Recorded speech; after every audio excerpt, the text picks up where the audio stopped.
जब इस मार्ग में आ गए तो कई बार सत्संग में समझाया संतवाणी से, शास्त्रों के प्रमाण से, कि आप भोजन केवल उतना ही पाइए जो बिना औषधि के आपकी आंतें पचा ले और कब्ज ना होने पावे।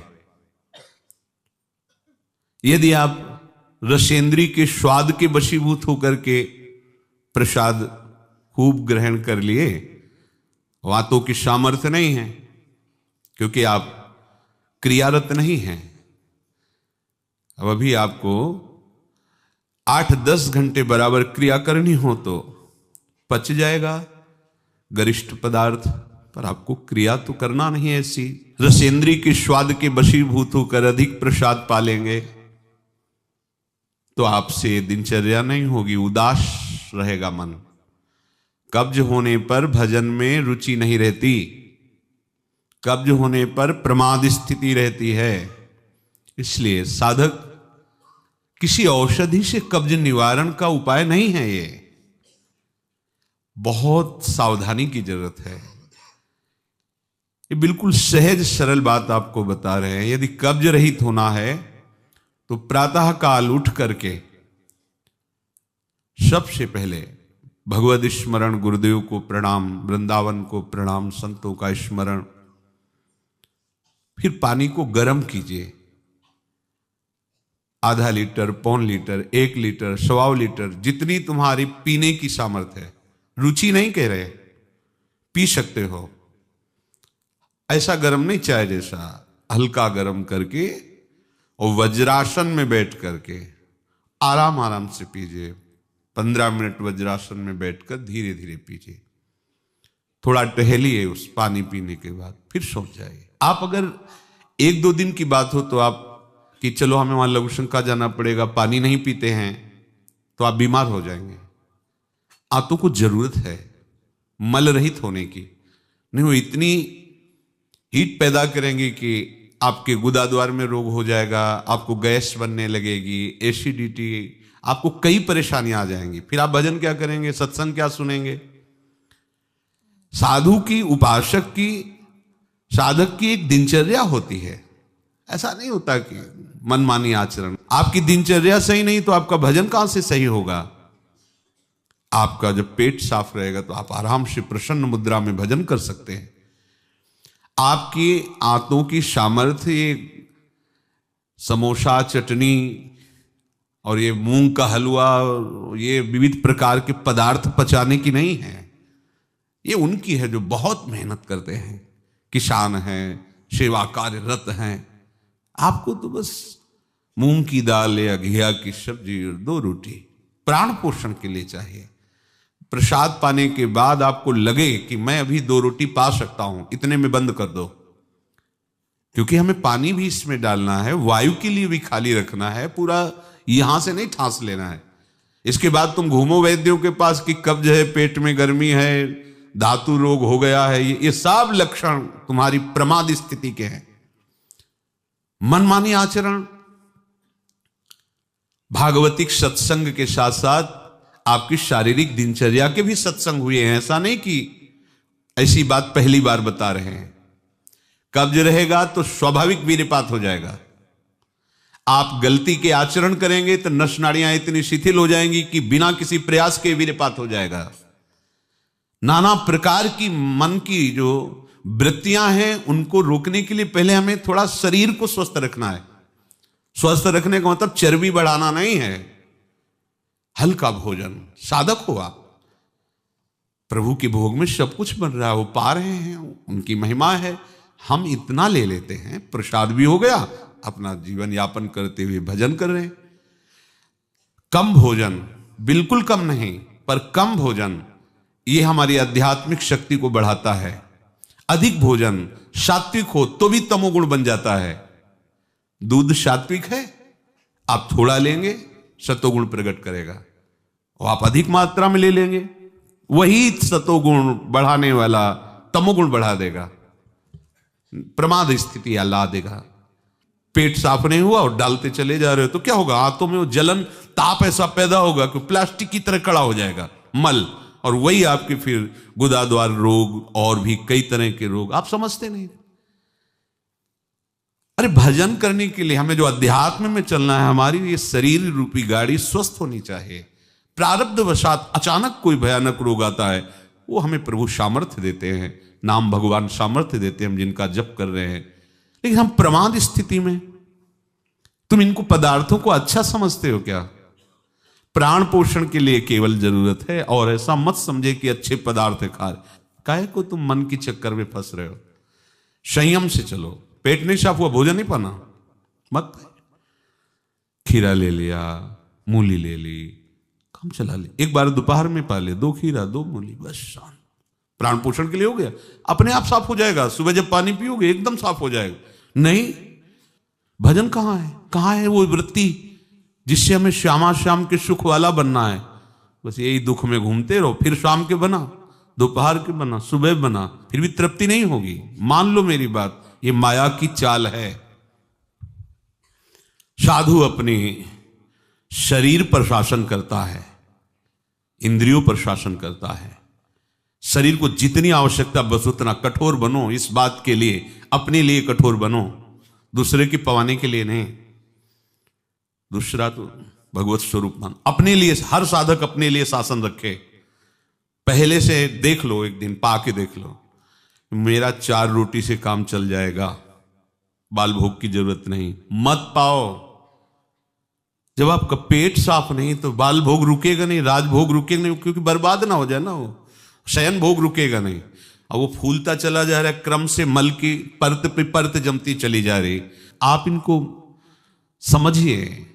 अभी आप परमार्थ के मार्ग में चले हो, आपको बहुत जरूरी शरीर को हल्का और स्वस्थ रखना, नहीं आपसे भजन नहीं हो पाएगा। ये एक दिन का विषय नहीं कि आप सत्संग में आके बैठ गए हो गया। आपको नित्य सत्संग करना है, आपको नित्य वाणी पाठ करना है, आपको नित्य भजन करना है। आपकी दिनचर्या, आपका खान पान बिल्कुल संयमित होना चाहिए। देखो, यदि आप गंदी बातें करोगे, गंदी हरकतें करोगे, तो विश्व में कोई ऐसा वैद्य नहीं कि आपको ब्रह्मचारी दवा से बना दे। मान लीजिए, हमारी प्रार्थना मान लीजिए, यदि आपने अंगों को छेड़ा नहीं है तो लिख लो, आपका ब्रह्मचर्य क्षीण नहीं हो सकता। मानसिक चिंतन गंदा, प्रक्रियाएं आपकी गंदी, खान पान आपका ठीक नहीं, तो एक रोक के आप देखते जाना, आपको भजन में रुचि क्या, शरीर को नहीं संभाल पाओगे। मान जाओ मेरी बात। 24 घंटे में प्राण पोषण के लिए 2-4 रोटी काफी है। अरे संतों ने तो कई कई दिन भोजन नहीं मिला है, भजन एक तार चला है। आप भजन के लिए आए हो, भोजन बट वो क्या भाई, भोजन के लिए थोड़ी आप आए हो, भजन के लिए। सृष्टि में किसी भी पदार्थ की कमी नहीं, माया रचित है, वो ऐसे बढ़ते चले जाएंगे। अपने को एक सीमा रखनी खान पान की। एक नए साधक को देखा कि भोजन पाने के समय एक रस्सी में गांठ बांधे हुए थे, इधर और इधर, और जब उसी गांठ से फिट करके बांध लिया भोजन पाने के पहले। बस जहां पाए तो रस्सी टाइट, जहां रस्सी टाइट हुई तो बस छोड़ दिया, भोजन वहीं छोड़ दिया। ऐसे फिर कोई कितना भी प्रयास करो नहीं पाते था। ये बाहर है, आंतरिक जितेंद्रियता की बात नहीं, इसकी जरूरत नहीं रस्सी की पेट में बांधने की, पर अच्छा लगा। प्रारंभिक स्थिति में ठीक है कि हाँ जहां टाइट होगा तुम खोल, मतलब बंद कर देंगे, तो उससे पहले ही देख लो कि हमें इतना पाना। ये जहर है और ये जीवन है, दोनों बात समझो। अधिक पौष्टिक पदार्थ आपको ब्रह्मचर्य नहीं रहने देगा। अधिक पौष्टिक पदार्थ आपकी आंतें खराब हो जाएंगी, पच नहीं पाएगा, क्योंकि आपसे सेवा नहीं होती। अगर 8-10 घंटे पसीना वाली सेवा हो कि फावड़ा चल रहा है, आप हल जोत रहे हैं, बड़ी मेहनत कर रहे हैं, दौड़ भाग हो रही, चलता रहेगा, आप पाइए पच जाएगा। अब आपको सेवाएं हैं नहीं, आप मनमानी रसेंद्री की तृप्ति के लिए, ये शरीर तो पंच भौतिक ही है ना। उचित आहार कितनी बार समझाएं। जैसे भोजन आवश्यक है वैसे ही जल आवश्यक है, उतना वायु। ये पेट बना हुआ एक थैली है, तुम नहीं हो पेट, तुम नहीं हो रसेंद्री, तुम नहीं हो भोक्ता। काहे को मूर्खतावश ये जो शरीर रूपी गाड़ी मिली इसको नष्ट कर रहे हो और अपनी यात्रा को रोक रहे हो। इसका एक सिद्धांत है, एक हिस्सा अन्न, एक हिस्सा पानी और आधा हिस्सा वायु के लिए रहने दीजिए। ऐसे रखा जाता है, तभी आप देखना ऊर्जा शक्ति आपकी बढ़ेगी, भजन की वृत्ति बनेगी आपकी। अब यहां चारों हिस्सा में अन्न भरा हुआ है और ऊपर से पानी रुचि नहीं है पीने की, क्योंकि वो अंदर ऐसा जहर बनता चला जा रहा है। जल जब जाता है तो लघुशंका के द्वारा बहुत से ऐसे पदार्थ है जो हमारे शरीर को हानि करने वाले हैं, उनको निकालता है जल। मल की आंतों में जाकर मलाशय में वो मल को गीला करके निकालने की चेष्टा करता है। अब हम भजन को तो देख नहीं रहे हो, भोजन को देख रहे हैं। इस समय ये प्रार्थना मान लीजिए, आपका जीवन स्वस्थ होना चाहिए। अचानक कोई असाध्य रोग आता है तो भगवान सामर्थ्य देते हैं, पर आप खुद अपना नाश कर रहे हैं। अधिक भोजन करने वाला, स्थूल प्राण वाला, चंचल मन वाला कभी भजन में नहीं रुचि हो सकती। सूक्ष्म भोजन वाला, सूक्ष्म प्राण वाला, सूक्ष्म मन वाला भजन करता है। मान लीजिए आप लोग पता नहीं इतने भोजन के पीछे क्यों पड़े हैं। आपके पेट में कब्ज 2 दिन उपवास रहे, नहीं पाना है भाई, नहीं जगह है, पानी अपने आप साफ हो जाएगा। नहीं, भोजन तीनों टाइम डालना है। ऐसी कोई औषधि बनी है क्या कि आप कुपथ्य करते रहो, मनमानी आचरण करते रहो, आप ठीक हो जाओ? अगर बाई चांस किसी को ऐसा कब्ज है तो बताया है आपको, इस वर्षों सेवन की हुई औषधि, जब कभी ऐसा लगा तो छोटी हर 1 चम्मच और 1 चम्मच इसबगोल की भूसी उसमें मिला लीजिए। शाम के 200 ग्राम 250 ग्राम गुनगुना दूध से ले लीजिए। ये ऐसी है कि आपको बार बार परेशान नहीं करेगी, पर ये धीरे से आपके कब्ज को, क्रम को नष्ट कर देगी। जो अंदर बना हुआ कब्ज है वो धीरे धीरे कई दिनों तक बराबर लेते रहिए। पकवान, गरिष्ठ पदार्थ ये उपासक के लिए वैसे ही अनुकूल नहीं, भले कब्ज ना होती तो भी अनुकूल नहीं।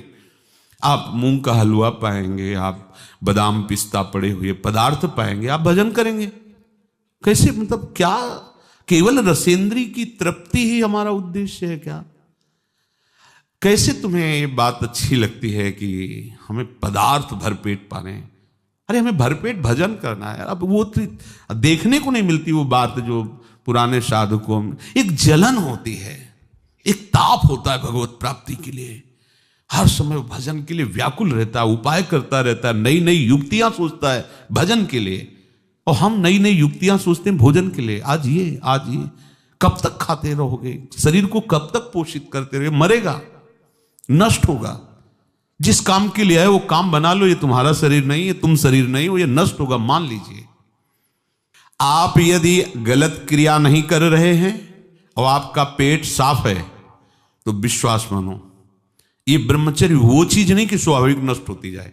जिनको ये है कि होती है, तो यदि 8 दिन में आपने नष्ट किया है और अब आप रोकना चाहते हैं तो वर्षों आप नहीं रोक सकते। वो 8 दिन 10 दिन के अंतर्गत नष्ट होगा, स्वाभाविक नष्ट होगा। अगर आप छेड़ेंगे नहीं तो धीरे धीरे अंतराय बनता चला जाएगा, एक दिन आप ब्रह्मचारी हो जाएंगे। अगर आप कोई ऐसी गलत क्रिया करते हैं, गलत आहार करते हैं, तो ही ऐसा है। नहीं, ये कोई ऐसी नहीं कि स्वाभाविक प्रवाहित होता रहे, ऐसा नहीं। ये आपकी गलती का परिणाम है। आपने बहुत ही गलत कार्य किए, अपने ऊपर गलत किया, इसीलिए आपकी ये दुर्दशा है कि आपकी धातु जाते। ये धातु रोग जानते हो किनको होते हैं? विषयी पुरुष को, पामरों को, जो नीच प्रकृति से नीच क्रियाएं करते हैं। ऐसे ये धातु कोई ऐसी चीज थोड़ी कि स्वाभाविक निकल जाती है, ऐसा नहीं है। एक मनोवाह नाड़ी है अंदर। भीष्म पितामह जी परम ब्रह्मचारी हैं, वो वर्णन करते हैं। अगर उसको ताप नहीं पहुंचा मनोवाह नाड़ी को तो वीरपात हो ही नहीं सकता। ये तभी पात होता है जब उसका ताप की 2 प्रक्रियाएं, पहला चिंतन, दूसरी क्रिया। अगर आपने कामाशक्त होकर चिंतन किया तो कामाग्नि मनोवाह नाड़ी को ताप से युक्त कर देगी। अब वो क्रिया हो ना हो, वो आपका नष्ट हो जाएगा। आपने कोई क्रिया की तो नष्ट हो जाएगा, नहीं कोई सवाल ही नहीं उठता। ये नई नई अवस्था के बच्चे धातु रोग से ग्रसित हो रहे हैं, कमर दर्द कर रही है, आंखों में कम दिखने लगा है, ये परेशानियां वो परेशानियां। इसका कारण आप हैं। आप देखिए ना, इस विषय पर कोई चर्चा नहीं करना चाहता, ना सुनना चाहता है। केवल पशुवत आचरण के लिए छूट मिल जाए बस।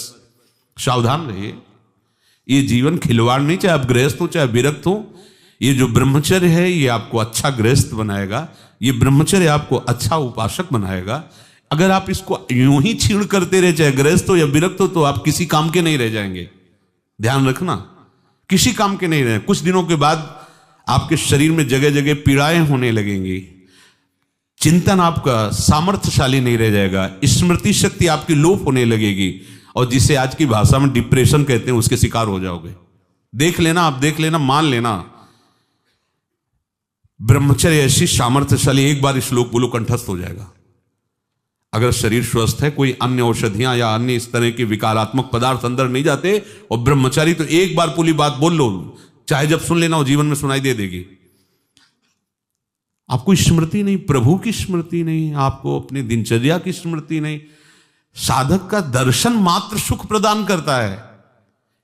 कैसा स्वरूप होता जा रहा है, कैसी आपकी भावना बनती जा रही, कैसी आपकी दिनचर्या होती जा रही, कभी लौट कर देखो ना अपने जीवन में।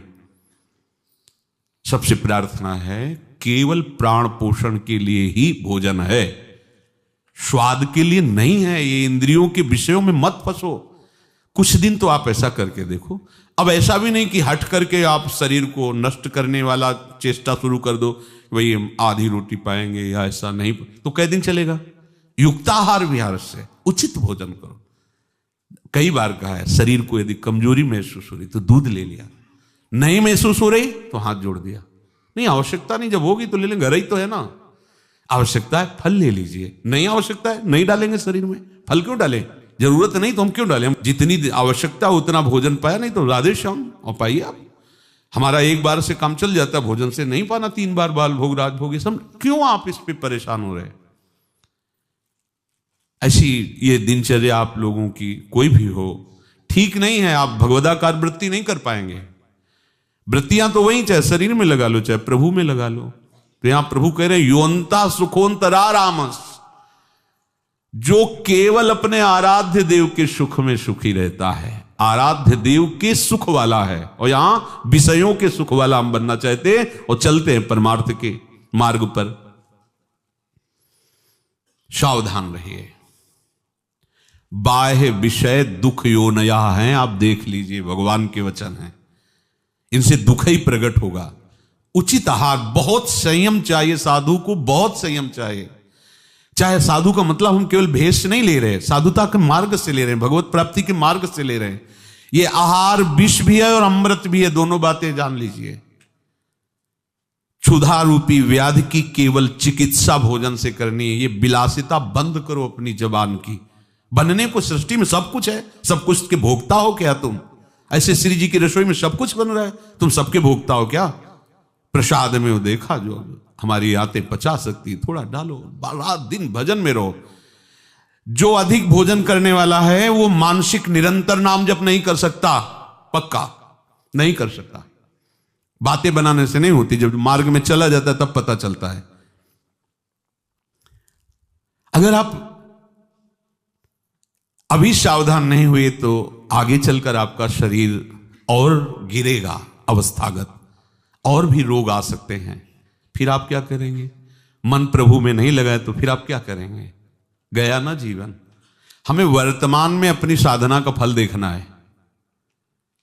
आगे भगवत प्राप्ति होगी, प्रेम में डूबेंगे, वो प्रभु जाने। हमें वर्तमान में ये फल देखना है कि मेरा हर समय भजन होता है कि नहीं होता।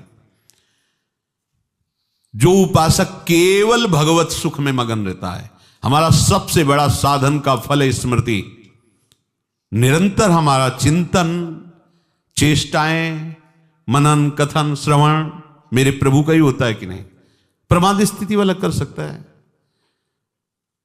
पेट बढ़ता चला जा रहा है, चर्बी शरीर की बढ़ रही, उठने झुकने में परेशानी, भजन करोगे? ये ऐसा क्यों हो रहा है? बिना आहार के हो रहा है क्या? अभी चलो आप ठीक से, अभी सूख जाओगे तो अपने आप सही हो जाओगे, तुमको कोई दवा खाने की जरूरत नहीं है। आपका तप बढ़ेगा, आपकी पवित्रता बढ़ेगी, आपका तेज बढ़ेगा, आपका भजन बढ़ेगा। अल्पाहार करो, शांत प्रसन्न रहोगे। देखो ना, जब पेट साफ हो और शरीर स्वस्थ हो, शांत एकदम, मन बुद्धि एकदम सतोगुण में स्थित है, आनंद आ रहा है। 2 रोटी दोपहर के ले ली, 2 रोटी शाम के ले ली, खूब भजन करो। बनने को कुछ भी बने, यही तो खास बात है। हर वस्तु उपस्थित है, लेकिन आपको केवल अपने जीवन पोषण के लिए लेना है। यह थोड़ी कि सब कुछ है। यही आपकी जितेंद्रियता की परीक्षा है। जो अच्छे पदार्थ बने उनकी अच्छी भावना मत रखो, वो तुम्हारे भजन के नाश का कारण बनेंगे। ये हम अनुभव की बात कहते हैं।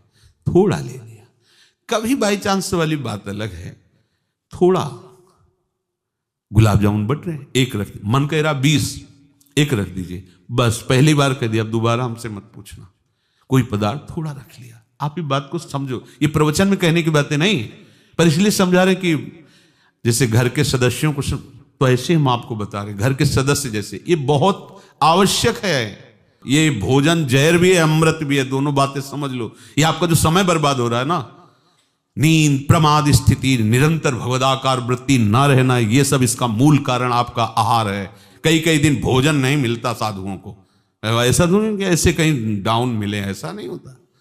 उनका सिंहवत स्वभाव रहता है, क्योंकि संयम, साधु का अस्त्र संयम है, उपासक का अस्त्र संयम है। मान लो आप लोग संयम के मार्ग पर चल रहे हो, उतना केवल भोजन आज से पाओ, हमारी प्रार्थना मान लो, आज्ञा मान लो, उतना पाओ। सेवा में तुम्हें थकान न महसूस हो, प्रमाद स्थिति न हो, पेट में कब्ज न हो, और मन प्रमाद में स्थित न हो। सूखी रोटी और दाल पाने वाले का मन काम चिंतन नहीं करता, ध्यान रखना। वो हलवा, पूड़ी, कचौड़ी, रसगुल्ला खा के देख लो, अगर काम चिंतन न हो तो हमें बताना। ये प्रवचन पर्सनल है, आपके लिए है, अपने लिए है। इसको धारण करो, तभी आगे बढ़ोगे। आप खान पान अपना ठीक नहीं रखेंगे तो साधना आपकी नहीं बनेगी, आप निराश हो जाएंगे भगवत मार्ग से, और प्रमाद स्थिति जरूर आ जाएगी अच्छे पदार्थ पाने वाले को। आप चैन से सो नहीं सकते, इंद्रियां आपको सोने नहीं देंगी। थोड़ा सा तो आप इस बात को समझिए, आप किस मार्ग के पथिक हैं। आप अच्छे अच्छे पदार्थ पाएंगे और चैन से सो जाएंगे, ऐसा कैसे हो सकता है? इंद्रियां बहुत बलवान, बलवान इंद्री ग्रामो विद्वानमपि करसति, बड़े बड़े ज्ञानियों और विद्वानों को भी भ्रष्ट कर दे वो इंद्रियां, प्रमथन स्वभाव वाली। और आप रसगुल्ला और हलवा खा करके सोचते हैं कि हम अपनी इंद्रियों पर विजय प्राप्त कर लेंगे। कभी थोड़ा प्रसाद रूप अलग बात है,